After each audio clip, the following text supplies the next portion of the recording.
नमस्कार दोस्तों, दरभंगा रॉक्स में आपका स्वागत है। दरभंगा एयरपोर्ट पर विमान एक बार फिर भटक गया और एक बार फिर एयरलाइंस की लापरवाही की वजह से खराब मौसम में विमानों को उड़ाने की कोशिश की गई, यहाँ लैंड कराने की कोशिश गई और उस चक्कर में दरभंगा पर जो उतरने वाला विमान था वो कभी पटना चला गया, कभी कलकत्ता चला गया, कभी बनारस चला गया।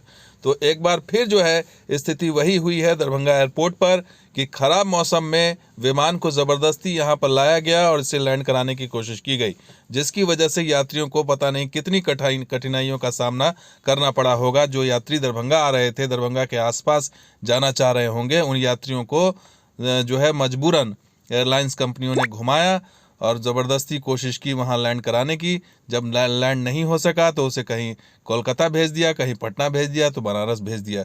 ये स्थिति दिखला रही है कि दरभंगा एयरपोर्ट पर क्या स्थिति, मुनाफे के चक्कर में या पैसे के चक्कर में एयरलाइंस कंपनियां किस तरह से यात्रियों के साथ इस तरह से भद्दा मजाक कर रही हैं और इसे देखने वाला कोई नहीं है। आपको देखिए, ये आज की तस्वीर दिखा रही कि दिल्ली से दरभंगा जो फ्लाइट आने वाली थी वो किस तरह से दरभंगा के आसमान में चक्कर काट रही थी। और ये सुबह की स्थिति थी, करीबन 11-12 बजे की स्थिति रही कि चक्कर काटते काटते आखिरकार किसी तरीके से इसे लैंड कराया गया। लेकिन इसने कई चक्कर काटे इसके आसमान के ऊपर, ये दिल्ली वाली फ़्लाइट, और यही एकमात्र फ़्लाइट थी जो यहाँ से लैंड और टेक ऑफ हुई है। बाकी कोई विमान यहाँ पर टेक ऑफ लैंड नहीं हुआ। तो आज का जो रिपोर्ट है वो 2 फ्लाइट हुई और 336 यात्रियों ने आवागमन किया दिल्ली से। अब इसी से अनुमान लगाई कि औसत क्या है। और जो फ़्लाइट आई, जैसा कि दिल्ली वाली फ़्लाइट 12:50 पे लैंड हुई, और ये तो खुशकिस्मत रहे इसके यात्री की सही जगह पहुंच गए।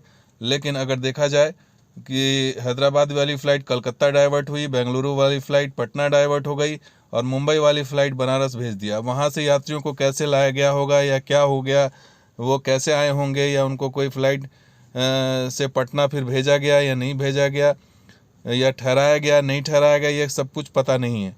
अब उन यात्रियों का क्या है वो भगवान के भरोसे ही होंगे। तो ये स्थिति बतला रही है कि दरभंगा एयरपोर्ट पर हालात कैसे हैं और ख़राब मौसम में किस तरह से जो है मिसमैनेजमेंट होता है। और एयरलाइंस कंपनियां को ये ऐसा नहीं है कि पता नहीं होगा कि आज मौसम ख़राब है, लेकिन फिर भी जो है ये रिस्क ले करके यात्रियों के साथ खिलवाड़ करके उन यात्रियों को लाया जाता है, और जब वो लैंड नहीं करा पाते तो उसे कहीं और भेज देते हैं और इस तरह से यात्री भटकते रहते हैं। तो इससे अच्छा हो कि पहले उन्हें बता दिया जाए कि भाई आपकी फ़्लाइट कैंसिल है या आज मौसम ख़राब है, कैंसिल कर दिया जाए। लेकिन जो मुनाफा है वो कहीं ना कहीं आड़े आता है और एयरलाइंस कंपनियां चाहती हैं कि जो मुनाफा हो रहा है, जो यात्री बुकड हो चुके हैं, हाई जो इंजन के रेट्स पर बुकिंग हो चुकी है, उसको किसी तरीके से लैंड करा दिया जाए। लेकिन वो हो नहीं पा रहा है, मौसम इतना ख़राब है। आज तो कुछ ज़्यादा ही मौसम ख़राब हो गया था, जिस कारण से यात्रियों को ये परेशानी झेलनी पड़ी। तो दोस्तों, वीडियो कैसा लगा ज़रूर लाइक कीजिए, शेयर कीजिए, कमेंट कीजिए, सब्सक्राइब कीजिए। कुछ और वीडियो के साथ हाजिर होंगे। आप देखते हैं दरभंगा रोज। बिहार स्पॉट भी। शुक्रिया, धन्यवाद। जय हिंद, जय बिहार, जय मिथिला।